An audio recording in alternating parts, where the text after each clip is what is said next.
Bursting with muscle, violence, and general machismo, Baki is a battle anime for the testosterone-filled.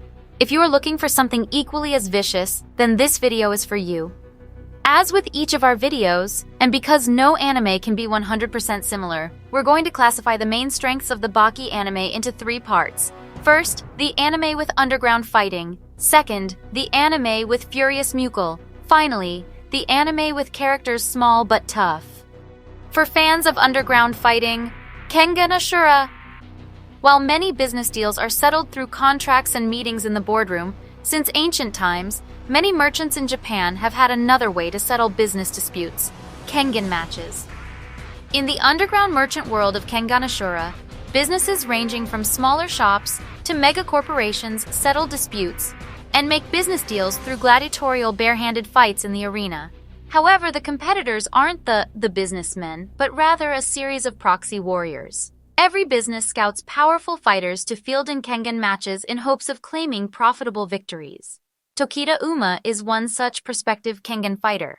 Recruited by the CEO of the Nogi Group, he hopes the attraction of strong fighters to Kengan matches will eventually lead him to the fighter he seeks to conquer, in order to fully call himself the strongest. If there is one series most like Baki, it is this one. The plot is basically just fight, and that's it. The rest of the series is just well-muscled men beating each other bloody, and there is nothing wrong with that. Tenjo Tenge. A new school can mean a fresh new start. For Nagi and Bob, their new start means a new school to take over. However, this one will be a tough one. Tuhu Academy is no ordinary school, but one that was created for the sole purpose of reviving the martial arts in Japan. This means every student is a rival to stand in their way. While set in a high school, Tenjo Tenge is as much a battler as Baki is. The fights are often spontaneous and brutal. Of course, less brutal than they are in Baki.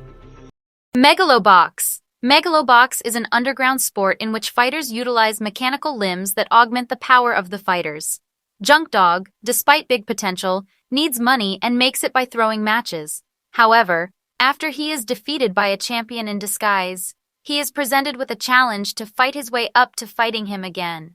While Megalobox is a little more structured and legal with its fights, they are still somewhat underground. Unlike Baki that depends on pure muscle, Megalobox is augmented fighting. This adds a little more explanation to the ridiculous and really allows the violence to amp up. For fans of furious muscle, Fist of the North Star. After being betrayed and left for dead, martial arts master Kenshiro now wanders the post-apocalyptic world looking for his rival Shin, the man that kidnapped his fiancée, Yuria. Trained in the Hokuto Shinken School of Martial Arts, Kenshiro uses his martial skills to defend the weak from those that roam the wasteland. As new challenges and even stronger enemies continue to present themselves, Kenshiro puts all his skills to the test in order to bring Shin and his disciples in the Nanto Seiken School of Martial Arts to justice and get back his beloved. If you watch the original Baki the Grappler, you will see some more similarities here, but it is still applicable. Both shows are what one might describe as ultra-violent, but also about martial arts. JoJo's Bizarre Adventure. In 1868, Dario Brando saves the life of English nobleman George Joestar. When Dario dies, George hopes to repay the favor by taking in his son Dio. Unfortunately, Dio wants the Joestar household for his own and tries to take it with the help of an Aztec stone mask with supernatural powers. This triggers a chain of events that will affect the Joestar house for generations to come. JoJo has a bit of a legendary weirdness to it, but like Baki, everyone is fit as fuck. Both shows know their muscular men and show them off well. Unfortunately, JoJo's Bizarre Adventure moves past martial arts and onto stands by the third part. Hajime no Ippo. Makunuchi Ippo has been bullied his entire life, but dreams of changing himself. One day, he is saved by Takamura Mamoru, who happens to be a boxer. After Ippo faints from his injuries, Mamoru takes him to his gym where Ippo asks to be trained in the sport of boxing. Any show about martial arts immediately sets an expectation for well-muscled fighters. Both shows deliver on that, but think of Hajime no Ippo as the more shunin and less vicious option. The fights are still plenty good, but less bloody.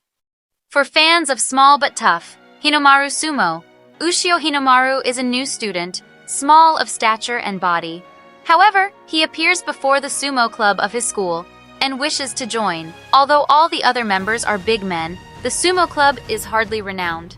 However, this little sumo wrestler has a goal: the Hinoshita Kaizan, the pinnacle of sumo wrestling. Like Baki, Hinomaru has a small but muscular main character that is determined to fight. While sumo is still dripping with machismo, it isn't as violent as Baki can be. Yet, it is the characters that really carry this particular show. The mightiest disciple Kenichi. After years of reading self-improvement books, weak legs, Kenichi finally works up the courage to join the karate club. Unfortunately, his school bully challenges him, intent on literally kicking him out. While all hope seemed lost, new classmate Miu invites him to her dojo for training. While he was able to defeat the bully, his new strength attracted the attention of a powerful group of students, and in order to overcome them, he must train in many martial arts styles. Baki uses whatever martial art is brutal enough to do the most damage. Kenichi is similar, but really he uses the martial art that is good enough to counter his opponent. Both are fighting anime series, but Baki is brute force, while Kenichi more strategic fighting. Time of Shura. The legends tell of a bare-first martial arts style called Mutsu Enmei Ryu. It is said to be able to disarm any opponent.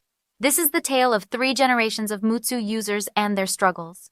Both series focus on hand-to-hand combat and have a sort of generationality to them. However, where Baki is serious and violent, Shura is a little more shounen and upbeat. Do you have more anime recommendations like Baki? Let fans know in the comments section of this video.